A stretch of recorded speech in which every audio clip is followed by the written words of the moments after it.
Hallo und herzlich willkommen auf Epic. Wir haben heute für euch amtliches Licht von PrincetonTec für euren Helm oder für den Kopf und alle Details dazu gibt es in diesem Video.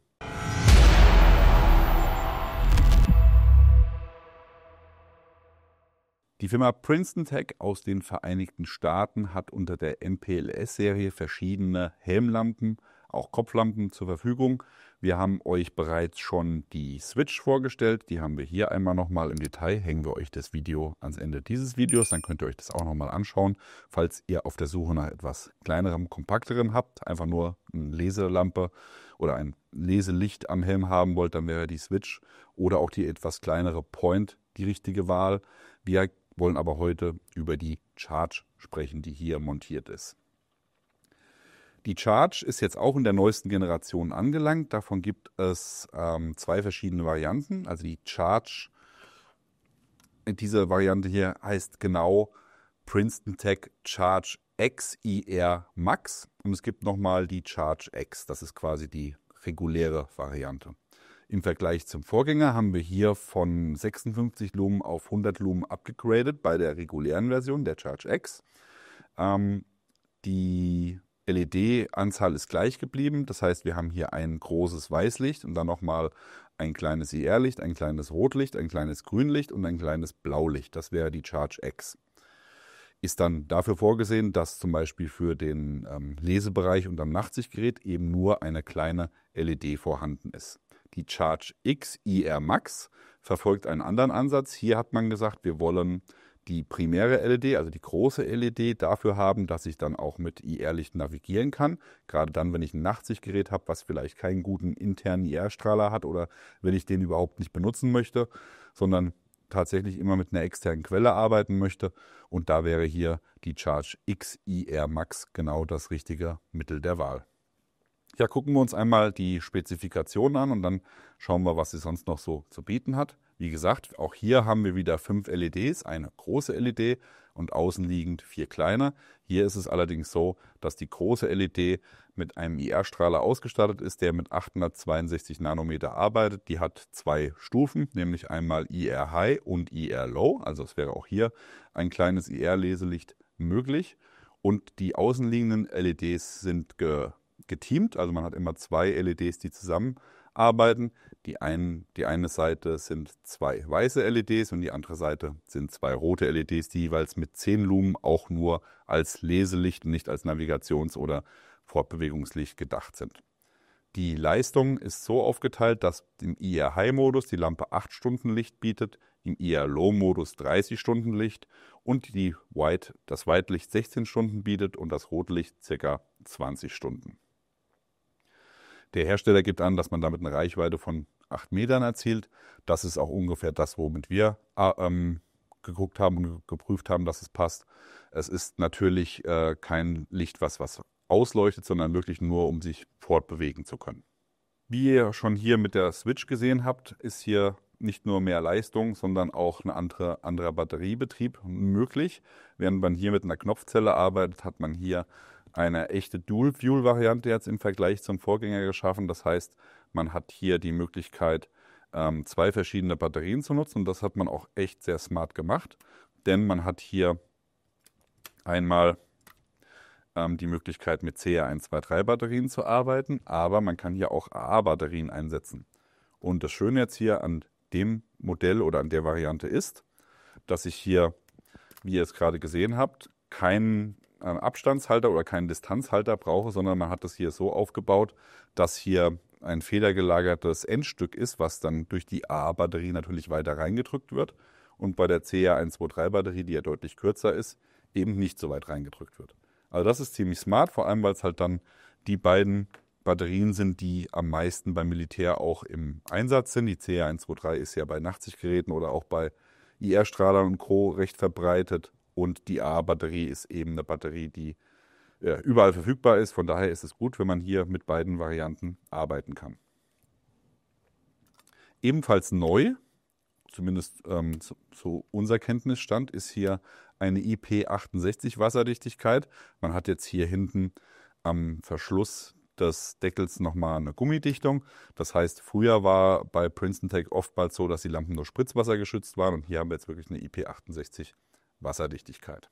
Für den Betrieb gibt es eine Eintaste oder es ist ein Eintastenbetrieb. Das ist tatsächlich auch sehr schön gelöst. Das heißt, ihr habt hier den Taster zum Einschalten, gerade wenn ich es am Helm montiert habe oder auch mit dem Kopfband, worüber ich später noch sprechen werde. Könnt ihr ganz einfach hier aufs Knöpfchen drücken und kommt dann auch immer gut dran und das findet man auch gut, weil es gummiert ist.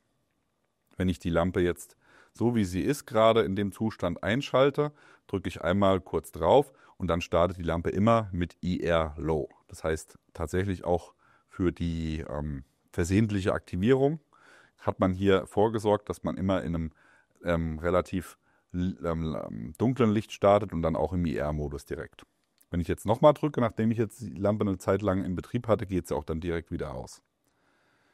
Jetzt gehe ich in den IR-High-Modus. Dazu muss ich zweimal auf IR drücken. Das heißt, wenn ich sie eingeschaltet habe, direkt nochmal drücken und dann gehe ich automatisch in den hohen IR-Modus.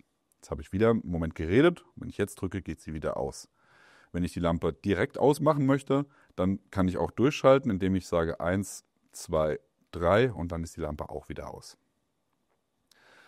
Natürlich gibt es auch nochmal einen Sperrmodus, das ist, denke ich, auch nochmal ganz wichtig zu wissen. Dazu halte ich den Taster einfach 5 Sekunden lang gedrückt und das kriege ich dann auch quittiert mit einem Blinken der roten LEDs hier an der Seite.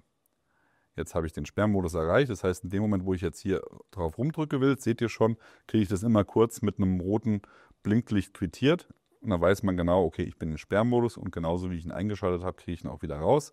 Also wieder den Taster für 5 Sekunden gedrückt halten, kriege ich das auch wieder quittiert und dann bin ich wieder im normalen Modus und kann jetzt hier durchschalten. Sieht man jetzt natürlich hier im normalen Licht nicht. Jetzt wollen wir aber auch mal das normale Licht zeigen, ne? Weil wir haben ja nicht nur IR, sondern auch sichtbares Licht. Dazu schalte ich die Lampe ein und wenn ich jetzt eingeschaltet habe, einfach den Taster gedrückt halten und dann gehe ich hier auf die 2 roten LEDs, die mit 10 Lumen Leistung liefern. Wenn ich jetzt wieder drücke, geht die Lampe aus. Selbes Spiel nochmal für weiß. Einschalten in IR, gleich wieder gedrückt halten und jetzt noch einmal kurz drücken und dann habe ich hier meine beiden weißen LEDs. Auch hier wieder, wenn ich das länger als 1-2 Sekunden anhabe und dann drücke, geht die Lampe auch wieder aus. Eine weitere Neuerung hier im Vergleich zu den Vorgängern ist der verstärkte Schwanenhals. Das hatten wir schon bei der Switch im Detail gezeigt. Wie habe ich euch ja gesagt, könnt ihr euch das Video dazu mal hier anschauen, hängt am Ende dieses Videos. Und da seht ihr mal den Vorgänger der Switch mit dem dünnen Schwanenhals. Und das durch diesen verstärkten Hals hier habe ich natürlich auch viel mehr Möglichkeiten. Das ist natürlich gerade dann sinnvoll, wenn ich hier irgendwas ausleuchten will, kann ich die Lampe hier so, wie ich das brauche, mir hinbiegen. Ich könnte auch mir zum Beispiel sogenanntes Schirmlicht machen, wenn ich mit IR einen Raum ausleuchten will, dass ich einfach den IR-Strahl nach oben gehen lasse. Das wäre dann auch mit dem Schwanenhals überhaupt kein Problem.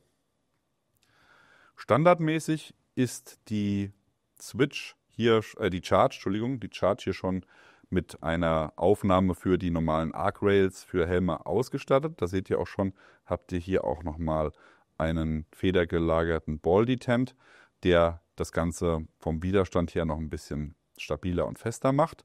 Für die Montage muss ich nichts weiter tun, als das Ganze hier auf die Schiene aufschieben. Dann hier einen Punkt suchen, wo ich oben eine Klammer habe, oder beziehungsweise hier oben so eine Einbuchtung in der Arc Rail. Und dann kann ich hier die Schraube da noch reindrehen, nochmal als zusätzliche Sicherheit. Die Lampe sitzt schon sehr fest, aber hier habe ich dann einfach nochmal die absolute Sicherheit durch diese Schraube. Das wäre jetzt die Montagemöglichkeit auf der linken Seite des Helms, wo ich dann das Ganze so habe, dass die Lampe unterhalb der Rail sitzt, standardmäßig durch das größere Gehäuse. Wenn ich das jetzt auf der anderen Seite machen würde, wäre dann die Batterie nach oben gerichtet. Das heißt, auch diese Montagemöglichkeit wäre gegeben, wenn ich sie denn auf der anderen Seite des Helms montiere. PrincetonTec ist dafür bekannt, dass sie immer ordentlich Zubehör mit dazugeben. Ja, das ist bei allen Lampen so. Also tatsächlich, egal wo ihr die Lampe einsetzen wollt, habt ihr hier jede Menge Montagemöglichkeiten. Da gäbe es zum einen hier zu sehen die Molle-Montage am Plattenträger. Natürlich überall möglich, wo Molle verfügbar ist, wird einfach einmal in Molle eingeschlauft. Das geht recht simpel. Das ist eine durchbrochene Montageschiene, die dann einfach oben und unten eingehakt wird, und damit habe ich dann schon die Basis gegeben. Ist natürlich jetzt für den Plattenträger immer so, dass das Licht dann nach oben oder nach unten zeigt. Also in dem Fall hier habe ich es jetzt relativ weit unten montiert, würde keinen Sinn ergeben. Ich würde es normalerweise hier oben montieren und dann mit der Lampenrichtung nach unten. Dann hätte ich nämlich den Vorteil, dass ich in dieser Montage dann mein Leselicht direkt in Bauchhöhe habe. Natürlich kann man trotzdem jederzeit durch den Schwanenhals dann auch das Licht nach vorne richten. Dann habe ich hier mit dabei einmal eine Picatinny-Mount. Das heißt, auch wenn ich Helmsysteme habe für Picatinny oder auch für Waffen, könnte ich jetzt hier mit dieser Montage das Ganze da entsprechend anbringen. Da fällt mir zum Beispiel ein, von Therm gibt es ja ein 360 Grad drehbares Picatinny-Modul für den Helm, und damit könnte ich da nochmal zusätzlich zum Schwanenhals, oder wenn ich den Schwanenhals schonen möchte, das Ganze so montieren, dass ich jederzeit die ganze Lampe mit einem starren Schwanenhals nach vorne gerichtet das Ganze immer in jede Richtung drehen könnte. Dafür wäre die Picatinny-Montage gedacht. Dann habt ihr hier nochmal einen Adapter für die X-Fill-Helme von Team Wendy oder aber für M-Log-Module, zum Beispiel M-Tech. Das wäre hier diese Montageplatte. Da seht ihr hinten auch schon die Profile für beide Helme und natürlich auch passend dazu die Schrauben.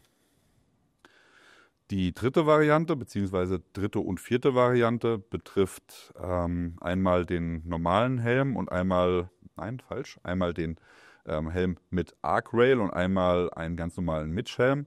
Der wäre dann, oder Helme generell, die keine Schiene haben, habe ich hier eine Metallklammer. Die kann ich dann mir hier zurechtbiegen, dass das quasi im Helm innen eingeführt wird, festgemacht wird. Und dann habe ich hier das entsprechende Stützteil, was nach oben zeigt. So, genau. Das wird dann hier so aufgesetzt und dann hier mit 2 Schrauben verschraubt. Ebenfalls im Schraubenbügel, in der Schraubentüte sind die Schrauben vorhanden. Und damit könnte ich dann jeden Helm, auch Skateboardhelme oder sonstige Helme, die hier in dieses Profil reinpassen, könnte ich mit so einer Lampe dann entsprechend ausstatten. Der zweite Bügel ist dann dafür gedacht, falls ich hier meine Schiene für andere Dinge nutzen möchte und trotzdem aber die Lampe irgendwie montieren will, dann wird hier die Schiene, einmal die Arc Rail in dem Fall, einmal abgeschraubt, dann wird das Ganze unterhalb der Schiene eingeklemmt, und das seht ihr hier schon, wenn ich das hier nach vorne lege. Den Patch hier wegmachen, da haben wir ein bisschen mehr Platz. Und dann kann ich hierher gehen und kann dann hier meine Montage oberhalb der Schiene montieren. Würde dann so aussehen, nur natürlich ein Stück weiter hinten, wenn die Schiene abmontiert ist. Schraube dann die Schiene wieder darüber und habe dann meine Montage am Ende hier sitzen. Wäre dann natürlich für Patches blöd, aber ich hätte die Schiene frei geräumt für mein anderes Zubehör, wie zum Beispiel hier für Gehörschutz, wenn ich das darüber realisieren will, oder andere Sachen, die da dran montiert werden sollen. Und dann hätte ich hier oben meine Lampe in einem etwas abgesetzten Modus. Ganz zum Schluss haben wir noch eine Halterung für die Kopf- oder Stirnlampennutzung. Stirnlampe ist in dem Fall natürlich nicht ganz korrekt, wenn wir mal korrekt bleiben wollen, denn hier würde ich jetzt die Lampe aufschieben und natürlich, was würde passieren, wenn ich das Ganze als Stirnlampe benutze? Ich zeige euch das einmal kurz. Der Nebenmann hat auf jeden Fall Licht. Von daher ist es hier eher eine Schläfenlampe. Ne? Die setze ich dann einfach hier hin und kann dann auch meine Mütze noch weiter nutzen. Die Haare noch ein bisschen in der Kontrolle bringen. So. Und dann habe ich hier an der Seite entsprechend meine Lampe und kann die da nutzen. Natürlich kann ich das auch problemlos über eine Basecap nutzen, indem ich das hier einfach oben drüber ziehe. Und dann hätte ich hier mein Licht an der Seite. Das wäre dann nochmal die Variante in der Stirnbandnutzung.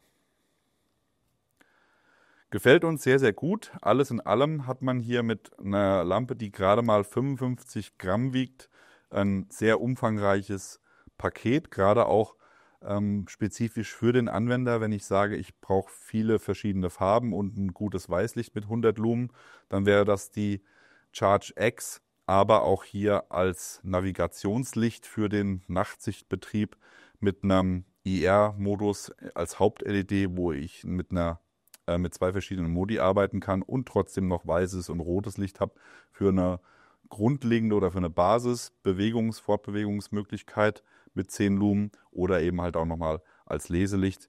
Da haben wir hier mit der Charge X oder der Charge X IR Max genau die richtigen Lampen im Einsatz, zumal sie auch im Dual-Fuel-Betrieb alles abdecken, was so an Batterien notwendigerweise am Markt verfügbar ist. Bekommt ihr bei Recon Company. Hier unten ist einmal der Link für euch eingeblendet. Was sagt ihr dazu? Princeton Tech Point, Switch oder Charge X? Schreibt es uns gerne mal in die Kommentare, auch gerne, wenn ihr die älteren Modelle bereits im Einsatz habt und eure Erfahrungen gesammelt habt. Das würde uns sehr freuen zu wissen, wie die Lampen denn bei euch ankommen. Ansonsten natürlich wie immer an dieser Stelle liken, Abo, Glocke klicken. Wir sind raus, bis dann. Macht's gut. Bye bye.